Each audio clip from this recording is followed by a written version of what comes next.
How on the children to do? This year the Queen quit. One more again for this year Gullah Geechee TV Nayshun News. Look y'all on the children. We did down here in Grand Bahama Island in Freeport. This year time we did in the Garden of the Groves. So on the children go and get a lead taste of what did y'all, just like when we got home. Plenty of these same thing we to pass by as we to going through these roads and things. On might see and your grandmama them yard and things like that. But we gonna learn plenty about what the children do there in the Bahamas with these year things. So we're so glad that this year we last day of this year Gullah Geechee Seminole Maroon reunion right here in Grand Bahama. And Hunter children, this year the work going on. Ladies and gentlemen, with that said, many of you are familiar with the fact that the Bahamas used to be a British colony. Well, with that said, we remained a British colony from 1717 to 1973, as I said on the bus. Well, just before that, for your information, my friend over here, you are from Denmark, you said? Yes. And he is familiar with the fact that the Bahamas, we used to be a proprietorship. And 6 of the same malt proprietors that would own the Carolinas would also own a proprietorship known as the Bahamas. Well, with that said, ladies and gentlemen, these proprietors, these lord proprietors, lost control of these islands. And the British king at the time would determine that he could not afford to fight wars, both in Europe and here in the Americas. And so he would dispatch royal governors to take charge of the situation.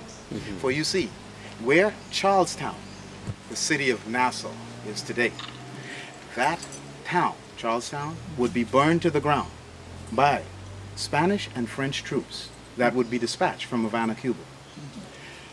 There were 2 royal governors of mention that needs to be mentioned. One is Robert Maynard.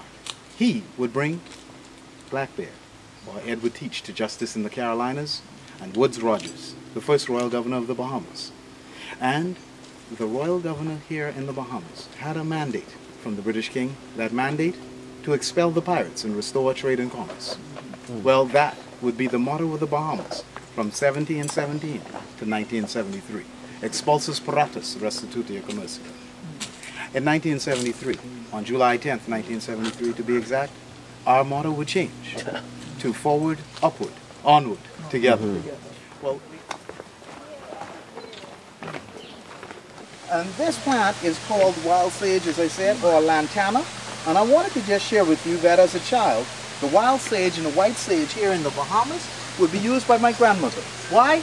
Because when I would take ill, as my friends from Carolina would know, many times my grandmother went out in the backyard and she would get some, what we call in the Bahamas, bush. That's right. And boil it into a tea. Right. Now in this particular case, the wild sage and the white sage here in the Bahamas would be boiled into a tea.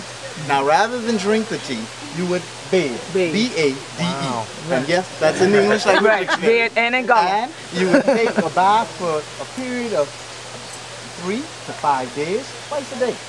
The reason why? I had a disease. It was known as measles. And if you know anything about measles and chickenpox, they make you itch. To fight that itching away, those baths. And so, as an adult, I don't have marks all over my body, like many of my friends do even to this day. Why? Because the wild sage helped to fight away the itching sensation. No itching, no need to scratch. Well, ladies and gentlemen, I wanted to just let you know that this bush medicine, as I said on board the bus, is a big part of our Bahamian culture. I'm going to share that culture with you. Take a bath in the water, the sage water. Yes, not What about babe? You need to take a bath. No, he's just making No, that's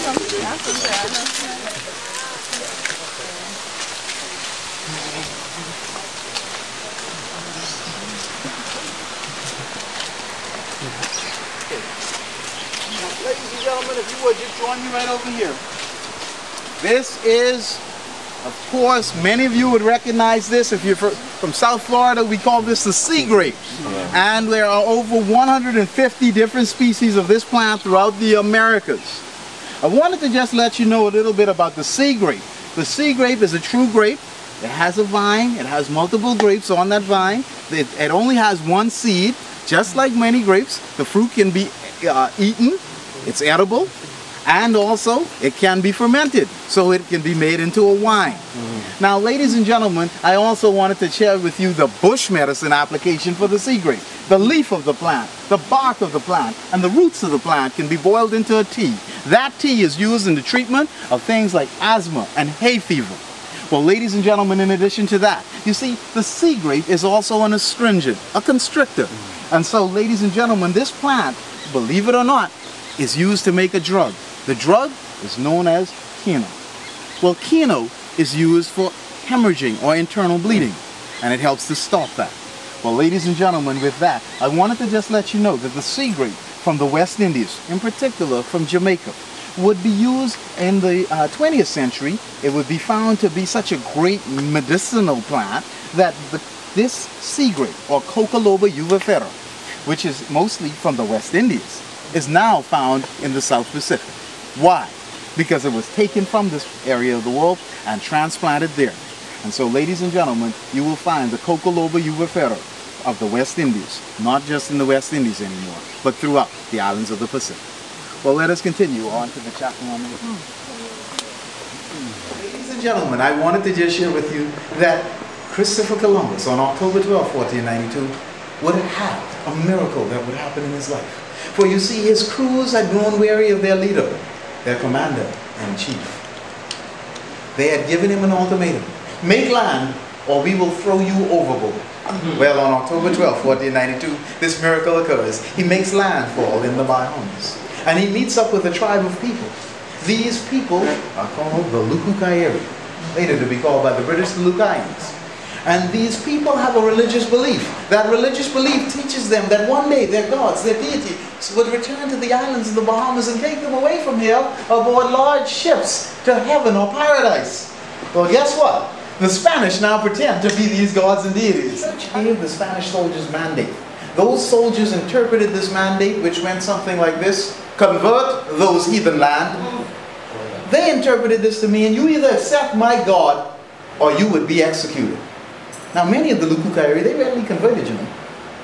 But, with that said, there was a core group. You know, in every society, there's always a few doubters. You know, and these doubters were able to alienate that vast majority.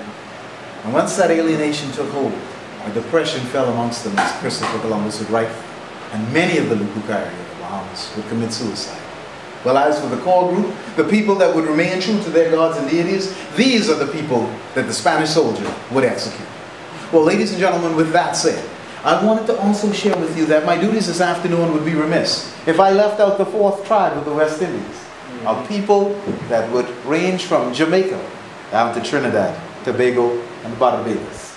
And they are known as the Arawaks.